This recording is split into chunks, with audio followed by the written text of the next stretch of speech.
요런 문제입니다. 공로로 길로 출입하는 것이 불가능해요. 아니면 가능하다 하더라도 비용이 과다한 비용이 들어요. 보통 요런 땅을 우리가 뭐라 그러죠? 맹지라고 하죠. 그죠? 그럼 어쩔 수 없이 말 그대로 주의 토지를 다닐 수밖에 없는데 이러한 권리가 뭐죠? 주의 토지 통행권이 되는 거죠. 이게 시험에 잘 나오는 이유는 이게 또 은근히 흔해요. 왜 그러냐면 우리가 지적도 같은 거 발급받아 보시면 도심지는 이런 땅이 별로가 없는데 좀 시골 같은 데 가면 그죠? 땅이 구획만 돼 있지 길이 없는 땅이 되게 많아요. 근데 실제로 길이 없이는 살 수가 없잖아요. 다 가면 뭐가 있어요? 길이 있는데 이러한 길의 법적 근거가 되는 것이 뭐죠? 주의 토지 통행권이기 때문에요. 흔하고 또 과거에는 별 문제 없이 잘 살아오다가 최근 들어서는 토지 소유자들의 법적 의식이 강해져 가지고 분쟁도 많고 판례도 많고 뉴스에도 잘 나오기 때문에 시험에 잘 나옵니다. 일단 어디로 다니는 문제인데요. 우리 민법은 손해가 가장 적은 장소로 통행하라고 규정하고 있고요. 어떤 방법으로 다니느냐 문제에 대해서 손해가 가장 적은 방법으로 다니라고 하고 있고요. 그 다음에 손해가 있다면 이 손해는 원칙적으로 보상을 해주라고 되어 있어요. 여기까지가 이제 민법 규정입니다. 여기다가 이제 우리가 살을 붙이는데 살은 이제 판례가 되는 거죠. 첫째, 주의 토지 통행권이 인정이 되려면 공로를 출입하는 것이 불가능해야 되는데 가능한지 불가능한지 판단하는 기준은 형식적으로 판단하지 않고 실질적으로 따진다. 첫 번째 기억할 거죠. 자, 이게 무슨 문제냐면 거꾸로인 경우가 있어요.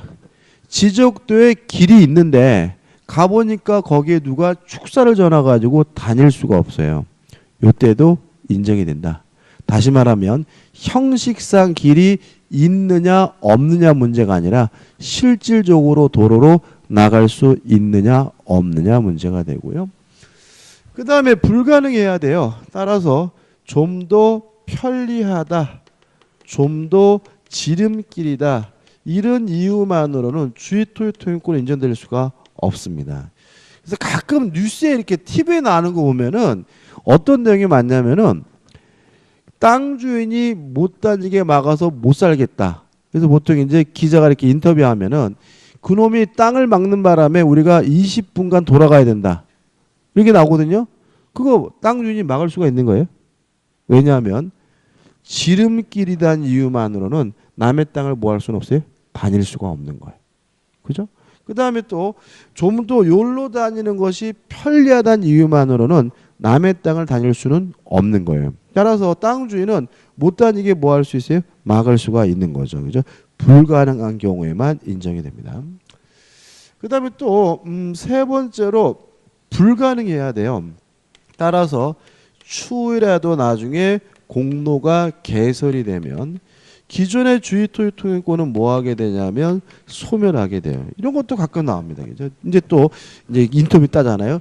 왜 막으셨어요? 그랬더니 뭐라는 거죠?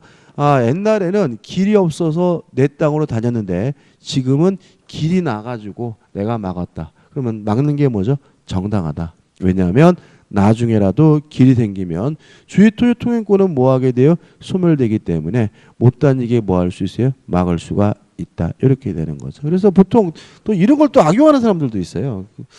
전에 한번 보니까 이런 것도 있더라고요. 이렇게 아파트 단지가 있는데 이제 여기가 이제 출입로란 말이죠. 그죠? 출입로인데 여기가 이제 뭐요? 개인 사유지인 거예요. 사유지고 사람들이 어떻게 잘 다니고 있었는데 요 땅을 사가지고 못 다니게 막을 수는 없죠. 왜요? 다닐 수가 있죠. 근데 문제는 뭐냐면 최소한 범위 내에서만 인정이 되는 거예요. 그죠? 그러니까는 다닐 수만 있다면 어느 정도는 뭐요? 막을 수가 있으니까 땅 주인이 여기다 이렇게 차를 세워놨더라고요. 이렇게. 차를. 그래가지고 어떻게 해요? 다닐 수는 있는데 사람들이 뭐죠? 불편은 못 살겠다. 근데 이 사람들이 뭐죠? 신고했더니 경찰에 와가지고 뭐 이 차를 치울 수가 없다 그러더라. 맞는 거다. 왜냐 이것은 최소한 범위 내에서만 인정되기 때문에 다닐 수 있다면 이 사람이 차를 세워놓는다 그래서 먼저 막을 수는 없는 거죠. 그러고 와서 보통 이 땅을 사라 해가지고 협의로 들어가는 경우도 많습니다. 그 다음에 장소와 방법에 대해서는 추상적이지만 규정을 두고 있는데 문제는 도로법 범위에 대해서는 아무 규정을 두고 있지 않아요. 도로법 범위는 어떻게 결정이 되냐면 토지, 용도를 기준으로 해서 실질적으로 결정이 됩니다. 따라서 만약에 밭이라면 밭을 경작할 수 있는 범위 내에서 인정되고요. 만약에 공장이라면 공장을 운영할 수 있는 범위는 크게 인정될 수가 있는데 주의하실 것은 첫 번째 현재의 토지 용도를 기준으로 합니다. 첫 번째 주의하실 점은 현재 토지 용도를 기준으로 해서 실질적으로 결정이 되기 때문에 건축법에 나와 있는 도로법 규정은 적용되지 않는다는 거 꼭 기억해 두셔야 돼요. 여러분이 공법 시간에 건축법 배우시면은 뭐 건물을 짓기 위해서는 뭐 몇 미터 이상의 도로를 몇 미터 좁혀 이런 거 나오잖아요. 그죠? 이런 게 뭐죠? 적용되지 않는다. 오로지 실질적으로 따지게 되고요. 그 다음 두 번째, 현재 토지 용도만을 기준으로 하기 때문에 미래 용도는 고려하지 않는다는 것도 꼭 기억해 두셔야 돼요. 여기 또 최근에 시험에 나왔죠. 그래서요, 우리가 나대지를 사실 때 조심하셔야 돼요. 그러니까 이런 겁니다. 도로가 이렇게 있고요. 땅이 여기는 갑의 땅, 여기는 을의 땅. 을의 땅이 뭐죠? 맹지여서 을이 갑의 땅을 다니고 있단 말이죠. 이게 법적 근거가 뭐가 되는 거예요? 주의 토지 통행권인데 요 땅이 원래는 밭이었어요. 근데 밭을 밀어버리고 요 밭에다가 전원주택을 신축하려고 공사 차량이 진입하려고 할 때는 갑은 못 다니게 막을 수가 있습니다. 왜냐하면 현재 토지 용도가 뭐라면요? 밭이라면 밭을 경작하는 데 필요한 범위 내에서만 뭐가 인정이 돼요? 주의 토지 통행권이 인정이 되고요. 밭을 밀어버리고 전원주택을 신축하는 것은 밭을 경작하고는 아무 상관이 없는 것이기 때문에 땅 주인이 못 들어가게 뭐 할 수 있어요? 막을 수가 있어요. 그래서 보통 이런 땅 샀다가 큰 거 다치는 경우가 보통 이제 을이 뭐라 그래요? 아유, 우리가 수십 년간 다녔어요. 뭐 아무 문제 없어. 걱정하세요. 하지 가길래 괜히 땅 사가지고 집 지려고 하다가 뭐죠? 큰 거 다칠 수가 있고요. 아무리 건축 허가 나오고 그런 건 고려하지 않습니다. 허가가 나오든 안 나오든 반드시 갑과 만나가지고 뭘요? 내가 여기다가 건물을 지으려고 하는데 다닐 수 있느냐라고 뭘 붙어요? 허락을 받아야지 다닐 수 있고 안 그러면 막을 수 있으니까 조심하시기 바랍니다. 그 다음에 손해가 있으면 원칙적으로 보상을 해줘야 되는데 예외적으로 보상할 필요가 없는 경우가 있어요. 첫 번째는 우리 판례가 인정해 주는 건데 이렇게 기억해 두시는 게 편해요. 보상 없이 통행하여 온 자입니다. 통행하여 온 자에게는 새삼스럽게 보상을 청구할 수 없다는 것이 우리 판례 입장이에요. 자, 이런 얘기죠. 을이 땅이 맹지여서 을이 갑의 땅을 다니고 있어요. 그러니까 우리나라는 또 좋은 게 좋은 민족이어가지고 남의 땅 다녀도 뭐죠? 보상 같은 거 안 해주고 다닌단 말이죠. 수십 년 동안.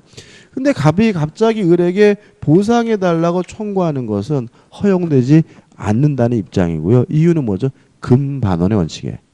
그동안 수십 년 동안 보상해달라고 청구한 적이 없었던 사람이 새삼스럽게 보상해달라고 청구하는 것은 신의칙상 금반원의 원칙 때문에 허용되지 않는다는 것이 우리의 판례 입장이고요. 그 다음에 두 번째는 우리 민법에서 규정하고 있는데요.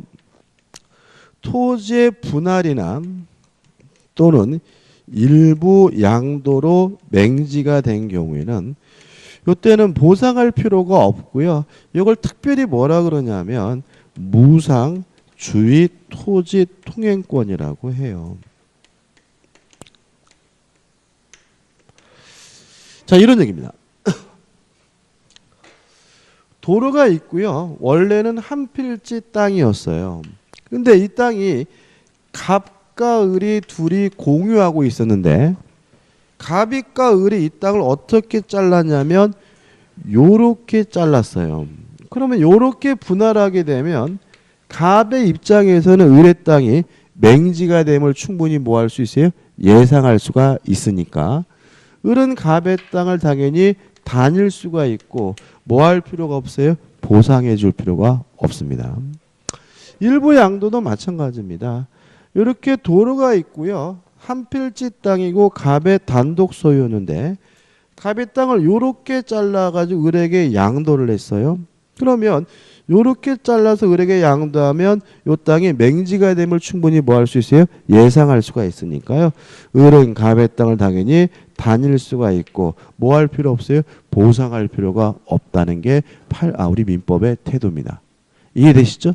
이것도 조심할 게 있어요. 뭐가 조심해야 되냐면 최근에 또 이런 것도 많아. 이렇게 큰 땅을 이렇게 잘라가지고 뭐 택지, 전원채택지나 이렇게 뭐 택지로 분양하는 경우가 많거든요.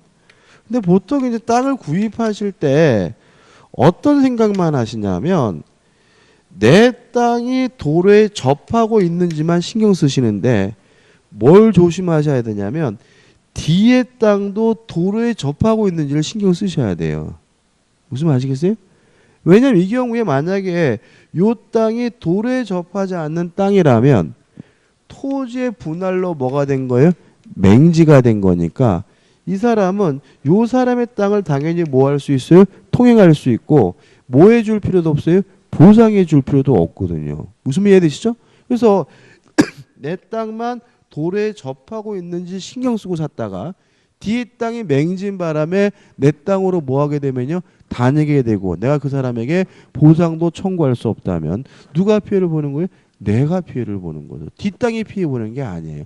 오히려 맹진 경우에는 싸요.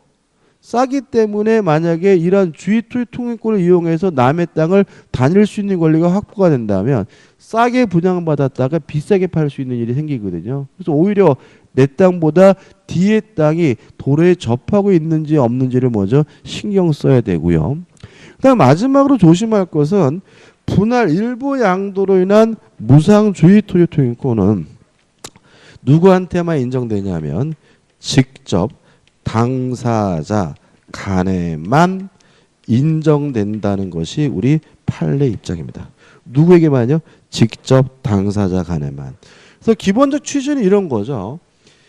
갑과 을 두 사람에게만 인정이 되는 거예요. 따라서 만약에 이 땅을 병에게 양도했다면 갑은 병에게 뭐 할 수 있어요? 보상을 청구할 수 있어요. 땅 살 때 조심하셔야 되겠죠? 누구한테만요? 직접 당사자 간에만 뭐인 거예요? 무상인 거예요. 만약에 갑이 이 땅을 정에게 팔았다면 정은 을에게 뭐 할 수 있냐면 보상을 청구할 수 있는 거예요. 왜냐하면 누구한테만요? 직접 당사자 간에만 인정된다는 것이 우리 판례 입장이기 때문에 그래요. 이해되시죠? 연습을 좀 해볼게요.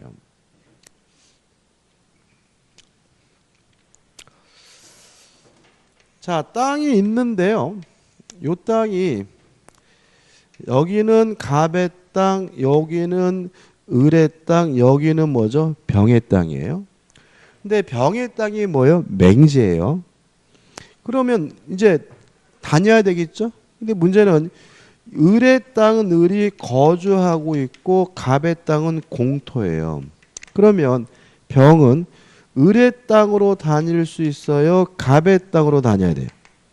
갑의 땅이죠. 왜냐하면 어디로 다녀야 되냐면 손해가 가장 적은 장소로 다녀야 되는 거죠. 따라서 만약에 을의 땅은 거주지고 갑의 땅이 공토라면 갑의 땅으로 다니는 것이 손해가 뭐죠?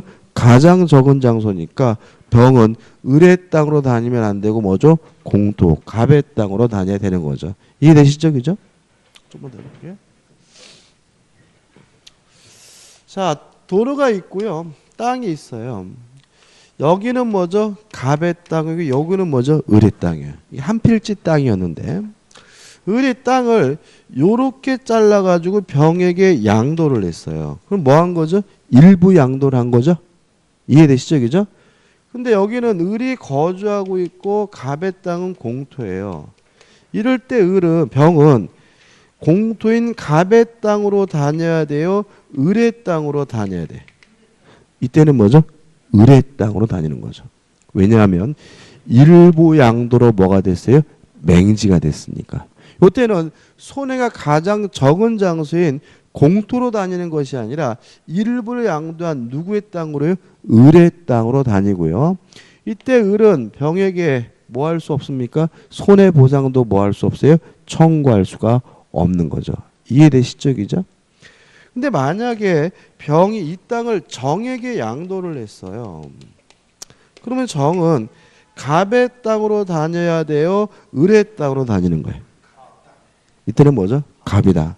왜냐하면 분할 일부 양도로 인한 무상주의 통행권은 직접 당사자 간에만 적용되는 거예요. 따라서 만약에 병이 정에게 양도하면 정에게는 요 규정이 뭐 되지 않아요? 적용되지 않으니까 다시 원칙으로 돌아가서 어디로 다녀야 돼요? 손해가 가장 적은 장소로 다녀야 되므로 갑의 땅이 공토라면 이제 정은 을의 땅으로 다니면 안 되고 누구 땅으로요? 갑의 땅으로 다니게 됨을 주의하시기 바랍니다. 좀 복잡해졌죠, 그죠? 복잡할 거 없어요. 그냥 이 정도만 확실하게 뭐죠? 정리하시면 됩니다. 지금 교재 나와 있는 판례까지도 다 설명드린 거니까 한번 좀 읽어보시기 바라고 321페이지 오시면 뭐가 나오냐면 대표예제가 나와요. 321페이지. 주의 토지 통행권에 관한 설명으로 틀린 것은 1번 주의 토지 통행권은 토지와 공로 사이에 기존의 통로가 있더라도 그 토지 이용에 부적합하여 실제로 통로로서의 충분한 기능을 하지 못하는 경우에도 인정된다. 요거는 뭘 물어보는 거냐면 형식적으로 따지지 않고 뭐예요? 실질적으로 따지는 것이다. 따라서 기존에 이미 뭐가 있더라도요? 도로가 있더라도 그 도로 다닐 수 없다면 그때도 주의토지 통행권이 뭐가 돼요? 인정이 되는 거니까 1번은 뭐죠? 맞는 질문이 되는 거죠.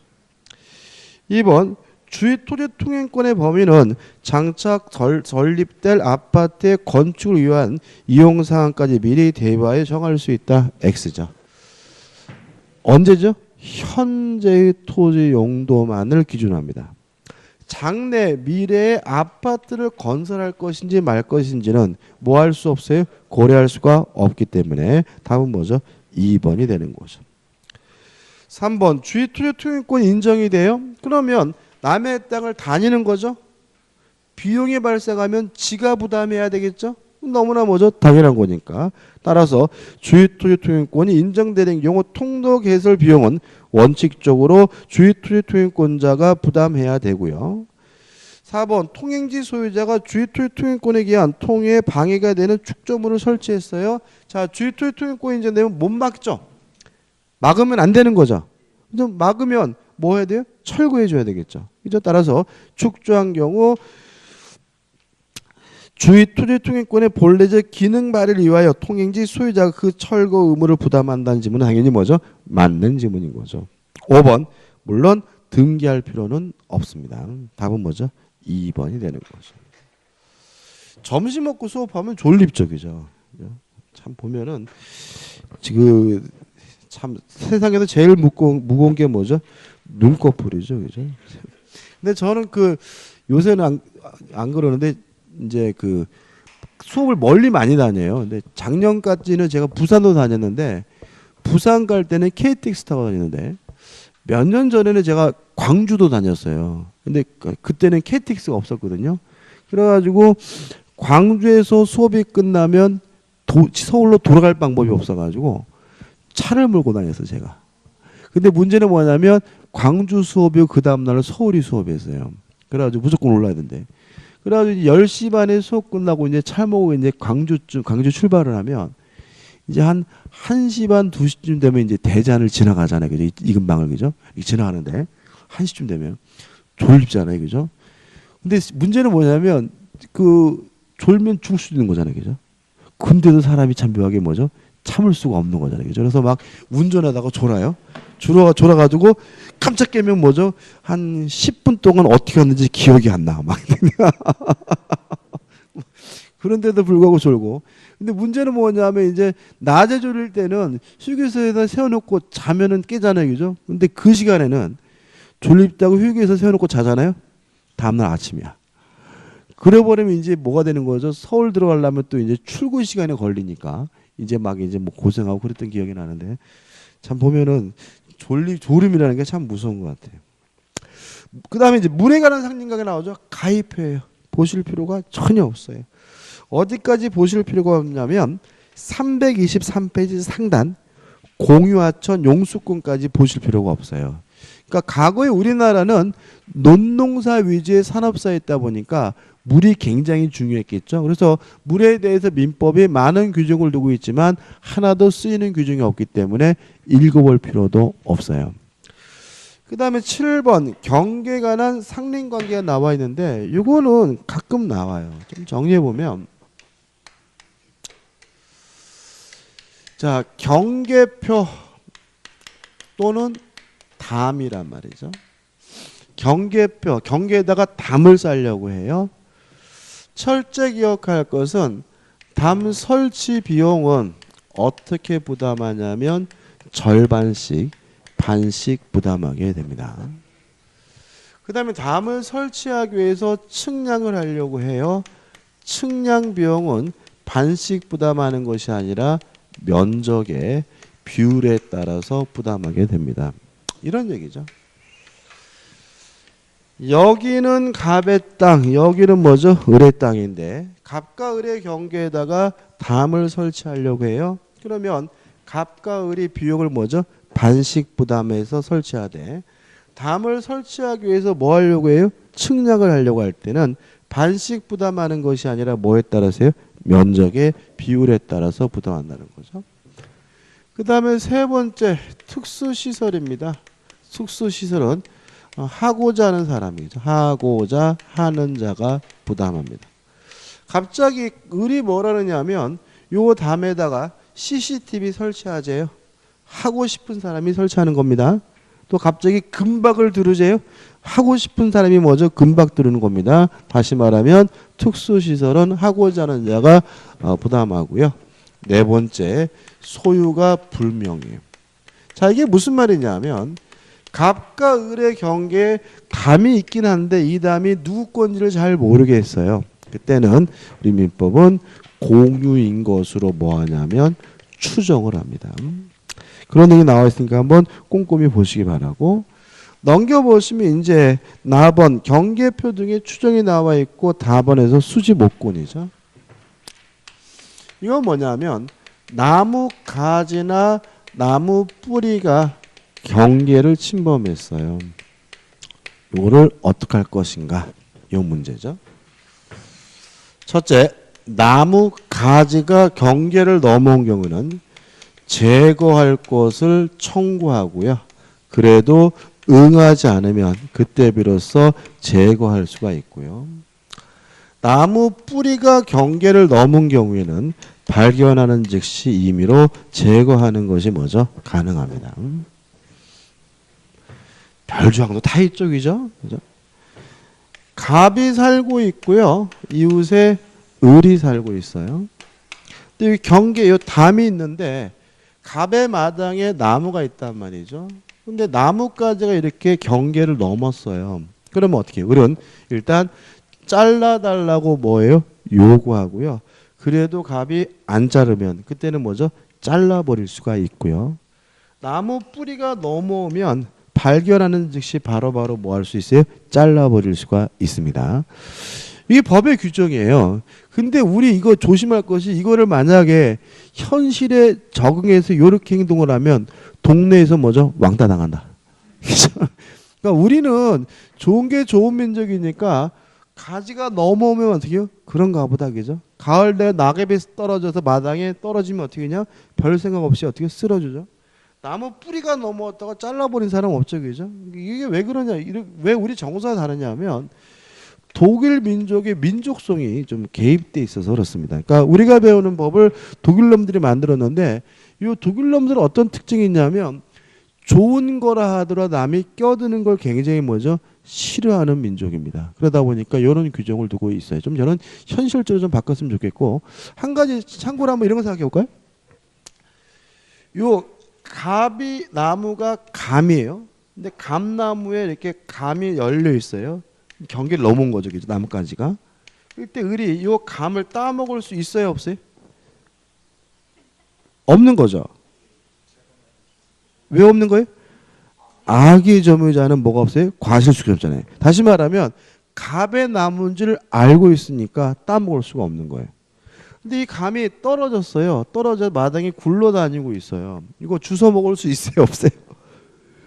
그것도 없는 거예요. 왜냐하면 아까 닭과 계란하고 똑같은 거잖아. 그러니까 옆집 마당에서 떨어진 감이다 그러면 저는 뭐예요? 악의 점유자니까 뭐가 없어요? 과실수집권이 없으니까 요 감 뭐 하지도 못해요? 주워 먹지도 못해요. 법적으로는. 그죠? 근데 이 감을 미친 듯이 먹고 싶어요. 그러면 어떤 방법이 있냐면 을이 갑에게 잘라달라고 요구할 수 있는 거죠. 그죠? 그러면 갑이 자르겠어요? 웃기고 있네 짜서 그러면 어떻게 해요? 잘라버리면 요 가지에 있는 감은 누구 거가 돼요? 내 거가 되니까 편하게 뭐 할 수 있어요? 먹을 수가 있다. 이런 논리가 발생하게 됩니다. 그 다음에 8번 8번 해가지고 공작물 설치에 관한 상린관계에서 가번은 뭐 큰 의미 없어. 한번 읽어보시면 될 것 같고 나번이죠. 이것도 가끔 나옵니다. 경계 부근에서 건축을 하고자 해요. 일단은 몇 미터 이상 거리를 줘야 되냐면 반 미터 이상의 거리를 둬서 건축을 해야 됩니다. 근데 만약에 이것을 뭐예요? 위반했어요. 반 미터 이상의 반 미터 거리를 띄질 않았어요. 그러면 원칙적으로 건물의 철거 및 뭘 청구하냐면 손해배상을 청구하게 되는데 다만 공사 착수 후 1년이 경과됐거나 또는 건물이 이미 완성이 된 상태라면 이때는 건물의 철거를 청구할 수는 없고요. 뭐만 청구할 수 있냐면 손해배상만 청구할 수 있다는 거 주의하시기 바랍니다. 가끔 됩니다. 그 다음에 또 답원은 시험에 안 내요. 안 내는데 재미로 보는 겁니다. 이것도 재밌어요. 참 보면. 경계로부터 2m 이내의 거리에서 이웃주택의 내부를 감망할 수 있는 창이나 마루를 설치하는 경우에는 적당한 뭘 해야 돼요? 차면시설 가려줘야 되는 거죠. 그죠? 그러니까 예를 들어가지고 그러니까 이런 것도 해당될 수 있어요. 이제 이게 오르막길이에요. 갑이 살고 있고 밑에 뭐죠? 을이 살고 있는 거죠. 밑에 경계고. 근데 이 갑이 미친놈이 뭘 잘못 쳐먹네. 갑자기 벽을 똥 뚫어가지고 통유리로 만들었어요. 그래가지고 밤만 되면 온 식구들이 빤스만 입고 돌아다니고 난리가 났어요.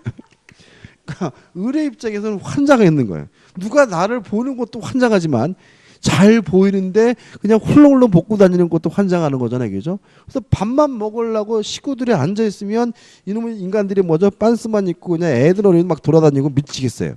그래서 어떻게 해요? 을이 갑한테 가서 밥맛 없어 못 살겠다. 가려달라. 라고 했더니 갑이 거리를 재재요. 그래서 경계로부터 쟀더니 2m 5cm예요. 그러면 가려야 돼요? 가릴 필요 없어요? 가릴 필요가 없나요? 자, 이런 얘기입니다. 그죠? 만약에 2m 이내라면 그냥 당연히 가려야 되는 거예요. 뭐 잘 보이든 안 보이든 그게 중요한 게 아니라 2m 이내에 창을 만들고 그게 보이면 당연히 뭐죠? 가려줘야 되는 거고 2m 5cm, 2m를 넘었죠? 그럼 이때는 뭐로 가냐면 생활방해 금지로 가는 거예요. 뭐로 간다고요? 생활방해. 그러니까 당연히 가리는 것이 아니라 이 인간들이 빤스만 입고 돌아가는 것이 을에게 뭐죠? 생활을 방해하고 있잖아요. 그러면 그거를 뭐예요? 참을 만한 정도인지 아닌지를 실질적으로 따져가지고 만약에 참을 만한 정도로 초과됐다면 그때는 2m가 넘는다 하더라도 가려달라고 뭐 할 수 있게 되는 거예요? 요구할 수 있게 되는 거예요. 그래서 2m면 당연히 가리고요. 2m를 넘게 되면 이제 뭐죠? 생활, 방해, 금지 규정에 따라서 심하다고 평가되는 경우만 가려달라고 요구할 수 있게 되는 거죠. 시험에 안 됩니다. 한번 지하시설 등에 대한 제한 한번 읽어보시기 바래요. 그럼 여기까지 하는데 우리가 기억할 것은 뭐죠? 이 정도만 정리하시면 되는 거예요. 그죠? 우측에 대표예제 풀어볼게요. 상린관계에 관한 설명으로 틀린 것은 1번 인접지의 수목뿌리가 경계를 넘은 때에는 임의로 제거할 수 있다. 5죠. 뿌리는 발견 즉시 제거할 수 있죠. 이렇게 했더니 어떤 분이 뿌리를 잘랐더니 나무가 죽었어요. 신경 쓸 바 아니다. 죽든 말든 건 신경 쓸 거 아닙니다. 2번 주의 토지 통행권자는 통행에 필요한 통로를 개설한 경우 그 통로 개설이나 유지 비용을 부담해야 한다. 당연하죠. 남의 땅을 내면 지가 비용 부담해야죠. 3번 통행지 소유자가 주의 토지 통행권에 의한 통행에 방해가 되는 담장을 설치했다. 못 다니게 막을 수 없잖아요. 막았다면 어떻게 해요? 철거되죠. 통행지 소유자 그 철거 의무를 부담한다. 맞는 질문이죠. 4번 경계에 설치된 담이 상린자의 공유인 경우 상린자는 공유를 위하여 공유물 분할을 청구하지 못한다. 맞겠죠? 담을 분할해서 뭐 할 거예요? 아무 의미 없는 거죠. 5번 경계선 부분에 건축 시 경계로부터 반미터 이상의 거리를 두어야 하는데 이를 위반한 경우 건물이 완성된 후에도 건물의 철거를 청구할 수 있다. X죠. 위반하면 철거 및 손해배상을 청구할 수가 있지만 공사 착수 1년이 경과됐거나 건물이 이미 완성됐다면 철거해달라고 요구할 수는 없고 뭐만 청구할 수 있죠? 손해배상만 청구할 수가 있습니다. 그 다음에 소유권의 취득이죠. 원래 소유권 취득 원인 중에 가장 중요한 것은 뭐겠어요? 계약이겠죠? 매매겠죠? 근데 그 매매는 우리가 계약법 매매에서 따로 배울 거고요. 여기는 살면서 한 번이나 볼까 말까 한 신기한 것들만 잔뜩 모아놨는데 시험은 거의 무조건 나옵니다. 특히 취득시효에 대해서는 아주 시험 문제가 잘 나오고 있기 때문에 확실하게 정리를 하셔야 되는데 출증행이 좀 변했어요. 이 취득시효 부분은 좀 어려운 부분이거든요. 그래서 과거에는 어렵게 냈어요. 그래가지고 판례도 굉장히 많이 하고 복잡했는데 지금은 안 그래요. 내더라도 어렵지 않게 내고 있기 때문에 이것을 너무 어렵게 이상하게 접근하지 마시고요. 기본적인 내용과 이것이 무엇을 의미하는지에 대한 적극적인 이해만 하면 되는 거예요. 일단 교재를 보기 전에 취득시효가요. 두 가지가 있는데 첫 번째 취득시효는 일반 취득시효 또는 점유 취득시효라고 하는데 점유 취득시효의 요건은 타인의 부동산을 점유하고 있는 상태에서 20년 지나면 취득시효를 하거든요. 주의하실 것은 저번 주도 말씀드렸다시피 20년이 지난다 그래서 바로 소유권을 취득하는 것은 아니고요. 취득시효가 완성됐다는 이유로 등기를 하면 비로소 뭘 갖게 되냐면 소유권을 취득하게 되는데 요 점유 취득시효에 의한 요 점유는 자주점유고 평온하고 공연한 점유이면 돼요. 자주이고 평온하고 뭐이면 돼요? 공연하기만 하면 돼요. 선이 무과실 필요 없습니다. 간접 점유여도 상관이 없습니다. 뭐 하고 있다면요? 점유하고 있고 그 사람의 점유가 자주이고 평온하고 공연하다면 몇 년 지나면요? 20년 지나면 취득시효하게 되는데 자, 자주점유가 뭐였죠? 소유의 의사가 있는 점유죠. 아까 복수입니다. 근데 우리 판례는 소유의 의사가 있는지 없는지는 주관적 의사를 가지고 판단하는 것이 아니라 객관적 외형적으로 판단해야 된다 그랬죠. 따라서 객관적 외형적 원인이 매매면 무슨 점이요? 자주점이고 임대차면 뭐죠? 타준 거잖아요. 그러면 매매여야 자주점이고 매매여야 20년 지나면 뭐 할 수 있는 거예요? 취득시 할 수 있는 거죠. 쫓아오셨죠? 이상하죠. 아니 매매 계약을 했으면 매매를 원인으로 이전 등기 받으면 되는 거잖아요. 그죠? 굳이 20년 지나가지고 취득시를 주장할 이유는 도대체 뭐예요? 다시 한번 논리가요. 다시 한번. 자주 점유여야 뭐 할 수 있어요? 취득시 할 수 있는데 자주 점유이기 위해서는 객관적 외형적 원인으로서 뭐가 필요해요? 매매가 필요하잖아요. 그죠? 그럼 다시 한번. 매매를 원인으로 등기받으면 되잖아요. 그뿐만 아니라 우리가 아까도 했지만 매수인의 매수인은 등기하지 않고 있으면 소유권은 없고 이전 등기해달라고 요구할 수 있는 뭐예요? 채권적 청구권만 있는데 매수인이 점유를 계속하고 있다면 그 사람의 등기 청구권은 뭐에 걸리지 않아요? 소멸시에 걸리지도 않잖아요. 기억나시죠? 그러면 20년, 30년 지나도 이 사람의 등기 청구권은 뭐에 걸리지 않아요? 소멸시에 걸리지 않으니까 매매를 원인으로 이전 등기 받으면 되는 거잖아요. 도대체 이 취득시효라는 건 도대체 뭐냐 이거죠. 자, 이게 결국 뭐냐면 점유 취득시효라는 것은 왜 인정되는 거냐면 입증 곤란을 구제하기 위한 제도예요. 제가 지금 말씀드린 것처럼 매매가 있었다는 사실을 입증할 수 있으면 매매를 원인으로 이전 등기 받으면 되는 거예요. 굳이 뭘 주장할 이유는 없어요? 취득시효를 주장할 이유는 없는 거예요. 근데 시간이 너무 많이 흘러가지고요. 계약서도 없어지고 증인도 없는 경우에 그때 비로소 뭘 주장하는 거예요? 취득시효를 주장하는 거죠. 그죠? 또 하나 생각해 볼게요. 남의 땅에다가요. 허락도 없이 집 졌어요. 그런 상태면 남의 땅을 점유하고 있는 거잖아요. 이런 상태에서 20년 지나면 그 땅을 취득시할 수 있나요?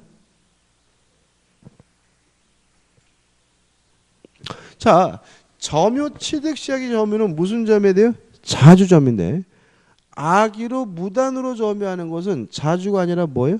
타주잖아요. 따라서 남의 땅인 줄 알면서 무단으로 건축한 사람은 아무리 20년 지나봤자 뭐 할 수 없는 거예요? 취득시할 수 없는 거예요. 그래서 우리가 점유 취득시효라는 것의 제도 취지를 이해하실 때 남의 땅을 20년간 뭉개면 뺏을 수 있다 이런 의미가 아닌 거예요. 이 사람 꽤 맞아요. 매매 계약을 하고 돈 주고 샀어요. 근데 다만 뭘 안 했던 거예요? 등기를 안 했던 거죠. 그리고 시간이 흘러가지고 계약서도 없어지고 입증하기가 어려울 때 그때 주장하는 것이 뭐예요? 점유 취득시효인 거죠. 이해되시죠? 그죠? 그래서 보통 이제 제가 수업을 하고 다니면 쉬는 시간에 꼭 이런 분들이 많아요. 아유, 저희 시댁에요. 땅이 이렇게 질문하시는 분 많거든요. 그래가지고 얘기 들어보면 어떻게 해요? 저희 시아버지가 그 땅 주인인데 그 집안 어르신이 지금 그 땅을 경작하고 계신 지가 20년 넘었는데 그 땅은 어떻게 되나 이렇게 물어보시단 말이에요. 그럼 제가 뭐라고 물어보냐면 그분이 경작을 시작하게 된 이유가 뭡니까? 이렇게 여쭤보면 답변하는 거죠.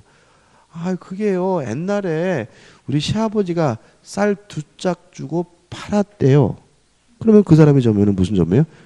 자주점이니까 20년 지나면 뭐 한 거예요? 취득시한 거죠. 그죠? 따라서 그분 내보낼 수 없고요. 오히려 그분이 요구한다면 뭐예요? 이전 등기를 해줘야 되는 거죠. 근데 만약에 답변이 글쎄요. 그 옛날에 너무 어렵게 사시니까 우리 시아버지가 부쳐 먹으라 그랬대요. 근데 부쳐 먹으라 그러는 거는 보통 뭐냐면 그 땅을 농사를 져서 경작물을 가지라는 얘기거든요. 그 말은 땅을 빌려준 거예요. 그죠? 땅 빌려준 거잖아요. 만약에 무상이면 뭐죠? 사용대차인 거예요. 그럼 그 사람은 뭐예요? 타주점이니까 20년 지나도 뭐 하지 못해요? 취득시하지 못하니까 그분한테 어떻게 해요? 나가라고 뭐 할 수 있는 거예요? 요구할 수 있는 거고요. 그죠?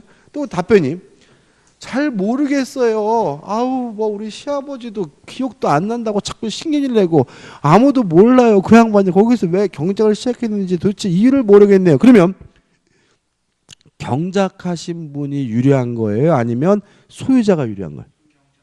경작자가 유리한 거죠. 왜냐하면 점유하고 있으면 아니죠. 자주점임을 뭐 받아요? 추정받으니까. 아까 우리가 점유하고 있으면 무엇을 추정받아요?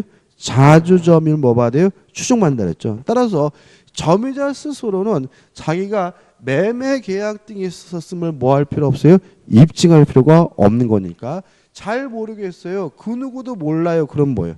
점유자가 유리하고 취득시한 거기 때문에 땅을 뭐 할 수 있어요? 뺏길 수도 있음을 주의하시기 바랍니다. 그게 잠깐 볼게요. 의이 나와 있고요.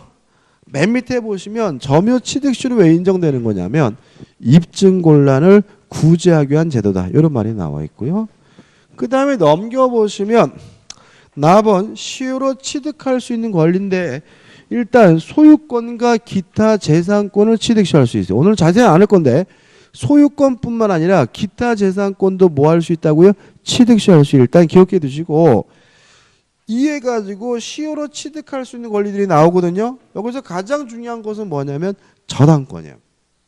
저당권은 시효 취득할 수가 없어요. 왜냐하면 저당권자는 스스로 뭐하지 못하는 권리죠? 점유하지 못하는 권리니까. 그죠? 취득 시효하려면 뭘 하고 있어야 돼요? 점유를 하고 있어야 되니까요. 그 다음에 2번 부동산 소유권의 취득시효 해가지고 가번 일반 취득시효에서 점유 취득시효가 나오는데 1. 취득시효 대상 해가지고 한 필지 토지일 필요는 없습니다.